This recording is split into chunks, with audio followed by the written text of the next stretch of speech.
Ashama akkam jirtu hordoftoota keenya sagantaa keenya jimaataa qabannee dhufneerra dhaabni biltsiginnaa guyyaa boruu naannoo Oromiyaatti mootummaa haaraa hundeessuuf akka ta'e beeksise.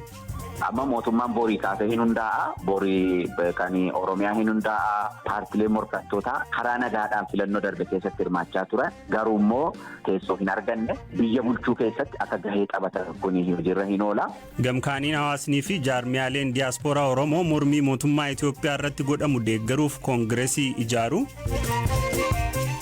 Atleet Qananiisaa Baqqalaa maaraatoonii Berliin mo'achuuf haala gaariirra jira jechuu. Amma guutummaa guutuutti fayyaan koo baay'ee gaariidha. Egaa qophiisi baay'ee gaarii hojjedha. Odeessaalee biroos qabna. Galaanaa Balaa nu waliin tura.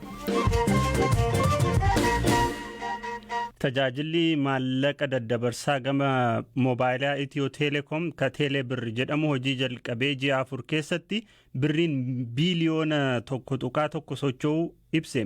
Itiyoo Teleekoomitti hoogganaan dhimma maallaqaa moobaayilii Obbo Buruuk Adhaanaa BBC'tti akka himanitti tajaajilli maallaqaa hedduun ka socho'e karaa bittaa kaardii moobaayiliiti. Almost agalgilotuun ከጀመርን 4 ወር ሞልቶናል. Erga tajaajila kana eegallee gara ji'a 4 ta'eera. Caamsaa 11 eegalle. Amma fayyadamtoota miiliyoona 6 hin qabna. Teeleebir fayyadamuun hanga ammaatti daldalli miiliyoona 10 ta'uu gaggeeffameera. Walumaa galatti hanga ammaatti Teeleebir fayyadamuun birriin biiliyoona 1.1 ta'uu socho'eera. Tajaajilli yeroo bilbila bitachuu maallaqa harkaa caalaa kan sochoosudha. Inni itti aanu tajaajila kana fayyadamuun maallaqa namni tokko gara nama biraatti ergudha. Egaa maallaqi hagi kun akka socho'uuf tajaajilli akka herrega baankii Teeleebir waliin wal qabsiisuu, gabaa deemanii Teeleebir fayyadamuun kaffaltii gaggeessuu fi biroon kanneen gumaachanidha. Tajaajilli kun uummata bal'aa bira geessisuuf hojii dabalataa akka hojjechaa jiran ka himan Obbo Buruuk kana dhugeessuufis tajaajiloota haaraa dhiyeessuuf karoorfanneerraa jedhan.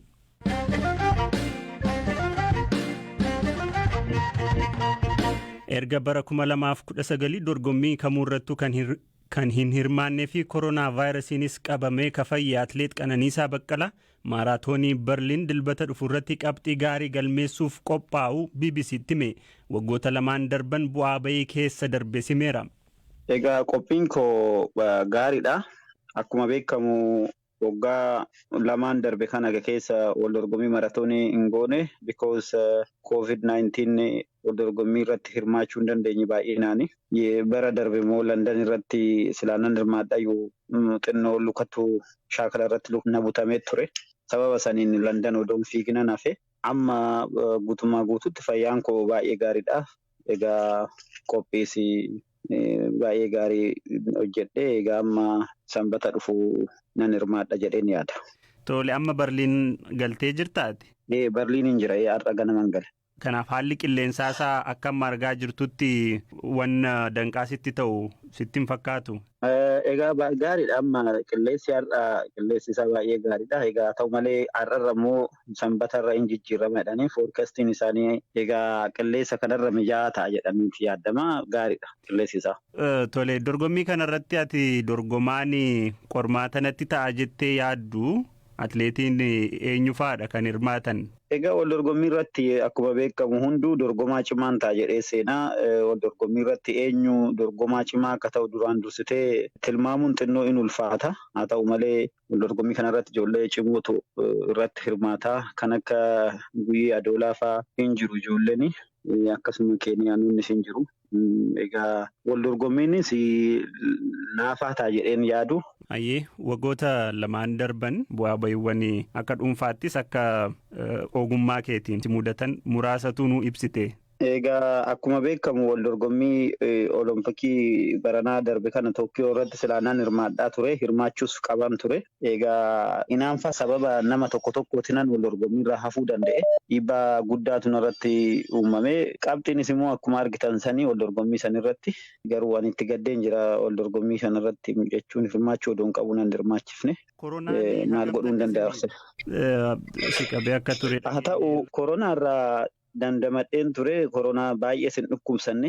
qormaata irratti ofirratti arge malee akkasumas dhukkubbiin na dhukube hin jiru. Haaluma laayyoottanii irraa damdamadhe yeroo sanii. Dorgommii amma itti qophooftee hawwiidhaan eegaa jirtu akka ta'e nan hubadha. Milkaa'ii galatoomii. Galatooma isinis baay'ee ulfaadha.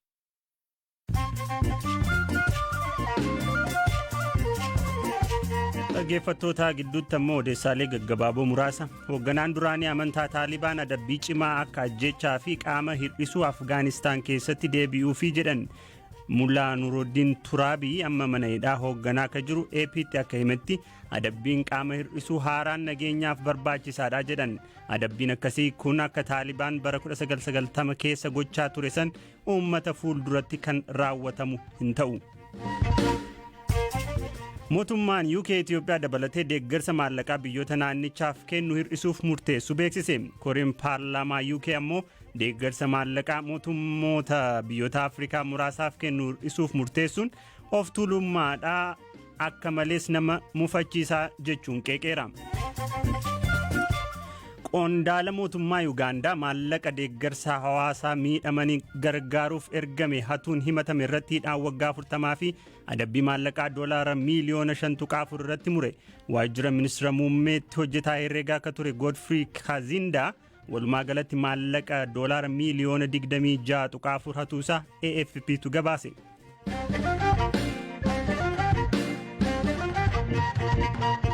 Odeessa keenya ka itti aanuuni paartiin badhaadhinaa ka filannoo biyyaalessaa waxabajjii darbe injifate boruu eegalee mootummaa haaraa hundeessuu akka eegalu beeksise.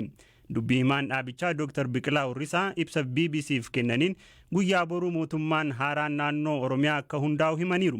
Kana keessattis dhaabbileen mormituu dorgomanii garuu ammoo hin injifanne biyya bulchuu keessatti hiree akka qabaatan ni godhamaa jedhan. Hundaa ol qophiin taasifamaa ture sun gaafii uummataa karaa deebisuu danda'uun mootummaan amma hundaa'u kun dhaabbii cimaa qabaatee akkamittiin gaafii uummataa deebisuu danda'a karaa jedhuun ilaalamaa jira jechaadha malee seeremoonii isaa miti jechuudha. Akkaataa gaafii uummataa deebisuu dandeenyuun qophiin taasifamaa ture. Amma dura ministeerri muummee Abiyyi Ahmed dhaabbilee siyaasaa filannoo keessatti hirmaatanii garuu immoo hin milkaa'iniif mootummaa haaraa ijaaramu keessatti gahee akka qabaatan aangoon kennamuufi akka danda'u ibsanii turan. Sun sadarkaa naannoo Oromiyaattis sadarkaa federaalaattis raawwatamuuf deema. Karaa paartiitiin kutannoon jira. Karaa muummichi ministeeraa keenyaa fi pireezidaantiin paartii keenyaa kutannoo olaanaa qabu. Kanammoo sadarkaa koree hojii raawwachiistuu paartii keenyaattis ta'ee sadarkaa miseensotaa irratti mariin irratti taasifamee sadarkaa adda addaatti mari'annee kan irratti walii galame waan ta'eef mootummaa hundaa'u sadarkaa federaalaattis ta'ee sadarkaa mootummoolee naannolee keessatti paartileen morkattootaa karaa nagaadhaan filannoo darbe keessatti hirmaachaa turan garuu immoo sababa adda addaatiin sagalee caalmaa argatanii teessoo hin arganne biyya bulchuu keessatti akka gahee qabatan taasifamee hojimaanni qophaa'aa tureera. Kuni hojiirra hin oola. Amma mootummaan borii kaasee hin hundaa'a. Borii kan Oromiyaa hin hundaa'a. Ittaansee naannoon Amaaraa, Gaambeellaa, Finfinneen hundeessaa deemu waan ta'eef isarratti ifoomsaa qajeeltoo isaarrattii fi kutannoo fi murtee paartii irratti qofa yoo walii galle gaariidha. Gadi fageenyaa diteelii isaa garuu gaafuma mootummaan hundaa'uu fi hojimaata isaa keessatti waliin ilaallaa kan deemnu ta'a jechuudha. Hayyee tarii fudhatamummaa mootummaan haaraan naannoo Oromiyaa keessatti qabu gaaffii isinitti ta'a? Obboleessa koo karaa kamiinuu fudhatamummaa jechuun paartii kumaatamni keessatti hirmaachuu otoo hin ta'in fudhatamummaa karaa ummataatiin ilaalamu. Ummanni lakkoofsaan gara miliyoona 17-18 ta'u gadi bahee galmaahuu qofaa miti gaafa guyyaa filannoo hanga halkan keessaa sa'aatii 7tti filannoon ganna keessa gaggeeffame bokkaa keessa cabbii keessa dhoqqee keessa dhaabbatee dukkana keessa dhaabbatee filadhu malee hin galu jedhee rakkoo kamiyyuu dandamatee filate eenyurraa barbaanna fudhatama mootummaa qaama alaa dhufe yoo sartifikeetii sanuu kennu barbaanna moo yookiin immoo dhufe harka walitti nuu dhahu barbaanna moo waancaa sanuu kennu barbaanna. Carraa fi danqaaleen mootummaa haaraa amma hundeessaa jirtan mudataa jettanii yaaddan maal fa'aadha? Mootummaa paartii badhaadhinaatiin hundaa'e mootummaa isa jalqabaati. Kuni mootummaa jalqabaati jechuun jijjiirama baay'ee abdii namatti kennu garuu qormaata adda addaa keessa darbeeti mootummaa amma ji'a kana keessa hundaa'u kun kan hundaa'aa jiru. Rakkoon nageenyaa bakka adda addaa naannolee adda addaa keessa hin jira.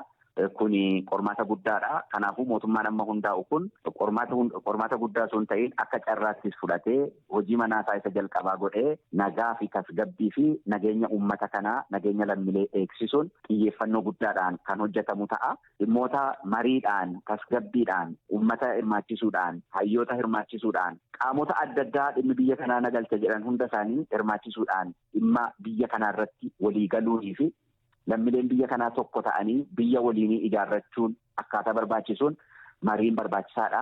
Dhimmoota baay'ee gara fuulduraatti mari'annee marii uummataatiin hiikaa deemna kan jedhuun kan bira darbame baay'eetu jira. Marii biyyoolessaa hin barbaachisa. Waliigaltee biyyoolessaa hin barbaachisa. Kun mootummaa amma hundaa'uuf qormaatas carraadhas jennee amanna.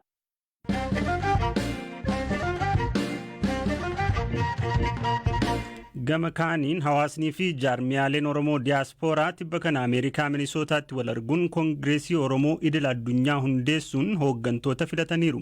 Koongireesiin ogeeyyii fi waldaalee kutaalee addunyaa garaagaraarra jiraniin hundeeffame kun mormii mootummaa Itoophiyaa irratti biyya keessatti adeemaa jiru utubuuf hundaa'ee jedhan dura teessuu itti aantuu Koongireesii kanaa ta'uun kan filataman Aadde Shubbee Shamsaddiin. Kaayyoo koongireesii kanaa fi maaliif mootummaa Itoophiyaa amma jiru akka morman gaafanneerra. Assembleedha bakka Oromoon itti walitti dhuftee yaada adda addaa wal dabarfattee itti haasoo murtiirras gahanii akkamitti dura deemnaa waan jedhu irrattis murtii adda addaa dabarsanii bakka ka'aniidha. Akkuma ati jettee World Oromoo Koongireesiin torbaan dabre hundeeffamee ture. Kaayyoon isaatis qabeenya Oromoodhaa kan biyya alaa keessa jiru kana walitti deebisuudha. Walitti furteessinee akka karaa tartiiba qabuun karaa qindaa'een qabsoo Oromoodhaa kan biyya keessaa deemaa jirtu sana bira dhaabannuudha kaayyoon isaa. Iskilii adda addaa kan qabnu yoo walitti deebifnee bakka takkatti deebine irra humna nuu taha. Qabsoo teenya kan nuti gargaaru jirru tanas irra humneessuus dandeenya. Tartiibaanis akka isiin galma geessu goosisuus dandeenya jechuudha. Mootummaan Itoophiyaa keessatti amma jiru dantaa Oromoo kabajee dimookiraasii biyya keessatti fiduudhaaf carraaqaa jira jedhee deeggaruutti jirutu jira qaamni diyaaspooraa. Gam keessaniin immoo hawaasni gariin mootummaa kana mormuu fi warra morman jajjabeessuutti karoora baasachaa jira. Maaliif mootummaa kana deeggaruu cimsuu irratti maaf hin xiyyeeffanne? Dhuga wanni ati jette warri Oromoo diyaaspooraa keessaa warri PP gargaarus numa jira.